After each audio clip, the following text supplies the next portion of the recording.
אנחנו ממשיכים את הלימוד שלנו על זהות המשיח בכתובים.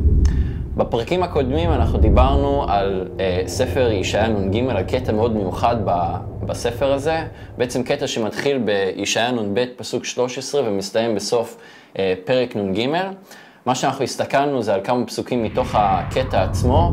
ראינו גם את הספרות היהודית ואת הפירושים של חז"ל על הקטע הזה. אנחנו ראינו שזה מדבר על המשיח ולא על ישראל. אנחנו נמשיך עם זה עכשיו.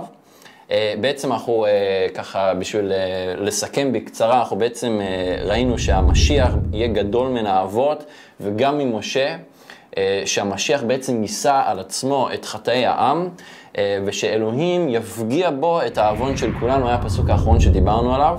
ועכשיו אנחנו רוצים להמשיך עם עוד כמה פסוקים בתוך הקטע הזה, ולראות עוד כמה מקומות מעניינים שמדברים על זהות המשיח בכתובים ובפרק הזה ספציפית. אז יונתן, מה עוד יש לנו כאן שאנחנו יכולים לראות? כן, אז סטפן, אם נסתכל על הפסוק הבא שנסתכל עליו, פסוק מספר 7 בפרק, פרק נ"ג, אפשר לקרוא אותו ולראות עוד מה נאמר כאן על המשיח. אוקיי. אז כתוב לנו, ניגש והוא נענה ולא יפתח פיו. כסה לטבח יובל וחרחל לפני גוזזיה נעלמה ולא יפתח פיו. אז בעצם מה שאנחנו רואים כאן זה שהמשיח מדובר כאן עליו כמישהו שהולך להתענות. זאת אומרת, הולך לעבור עינוי. ממש סבל. ממש סבל, אבל הסבל הזה לא יהיה רק לשם הסבל והעינוי, ובזה זה ייגמר.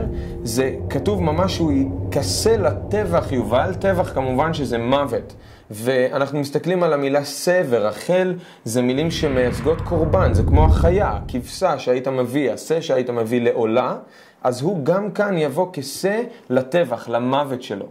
וחשוב לציין בנקודה הזאת שכשעושים את ההשוואה עם הפרק הזה לפעמים באופן מוטעה לעם ישראל, אז אחד הדברים שאומרים שהסבל שמדובר עליו זה הסבל של העם היהודי במשך הדורות.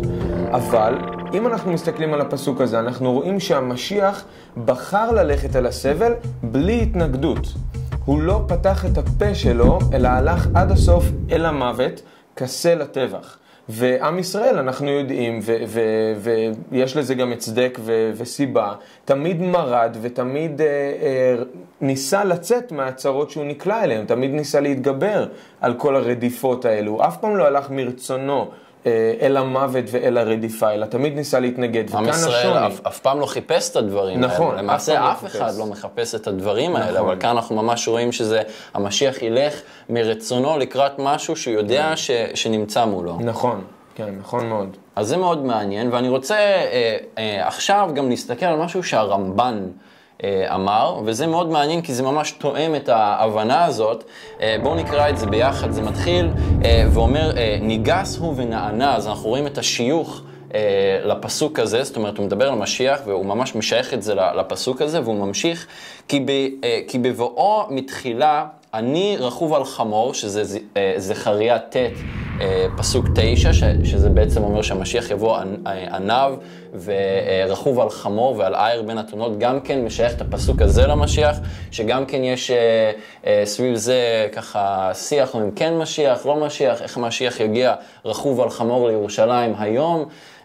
אז יש כל מיני פירושים, אבל זה כבר עניין אחר, אנחנו לא ניכנס לזה כרגע.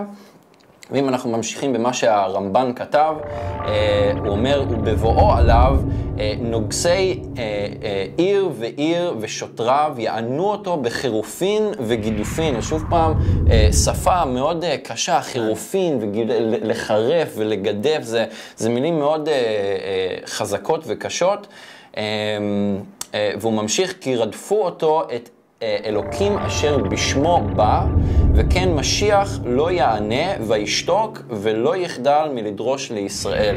אז כאן אנחנו רואים שרודפים אותו, ורודפים אותו בגלל, ואת אלוהים שהוא בעצם בא בשמו, והוא גם מציין הרמב"ן שהמשיח הוא לא יענה לאותן גידופים וחירופים שבאים כנגד אותו משיח, הוא לא יענה, הוא ישתוק, ומה שמאוד מעניין בסוף זה שהוא אומר, ולא יחדל מלדרוש לישראל, ובפסוק האחרון בפרק נ"ג אנחנו רואים שזה גם כן משהו שנאמר למשיח, שהוא יפגיע בעד רבים.